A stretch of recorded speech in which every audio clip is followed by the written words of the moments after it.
একদিনের কথা। ছোট্ট শহরের এক কোণে ছিল একটি ছোট্ট মসজিদ। সেই মসজিদের ইমাম সাহেব খুবই ভালো মানুষ ছিলেন। তার নাম ছিল ইমাম আবদুল্লাহ। তিনি প্রতিদিন নামাজ শেষে বাচ্চাদের জন্য হাদিস শিখাতেন এবং ইসলামের গল্প বলতেন। একদিন নামাজ শেষে ইমাম আবদুল্লাহ বাচ্চাদের বললেন, আজ আমি তোমাদের এক মজার গল্প শোনাব। শুনবে? সব বাচ্চা উত্তেজিত হয়ে বলল, হ্যাঁ হ্যাঁ, শুনুক। ইমাম সাহেব বললেন, একদা আমাদের প্রিয় নবী হজরত মুহাম্মদ সাল্লাল্লাহু আলাইহি ওয়াসাল্লাম এর কাছে এক লোক আসল।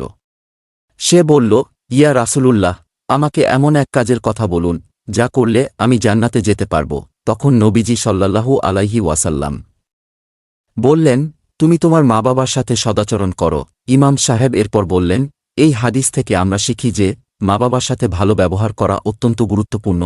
আমাদের প্রিয় নবীজি সাল্লাল্লাহু আলাইহি ওয়াসাল্লাম বলেছেন, মা বাবার সন্তুষ্টি আল্লাহর সন্তুষ্টি এবং মা বাবার অসন্তুষ্টি আল্লাহর অসন্তুষ্টি।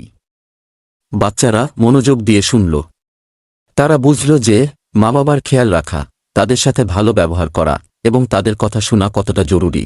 তাহলে বাচ্চারা, আজ থেকে সবাই ঠিক করো, আমরা সবাই মা বাবার সাথে সদাচরণ করব এবং তাদের কথা শুনব। ঠিক আছে? সব বাচ্চা একসঙ্গে বলল, ঠিক আছে।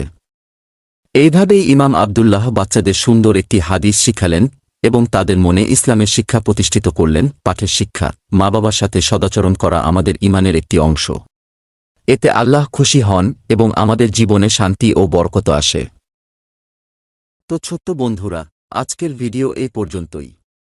দেখা হবে নতুন কোনো ভিডিও নিয়ে।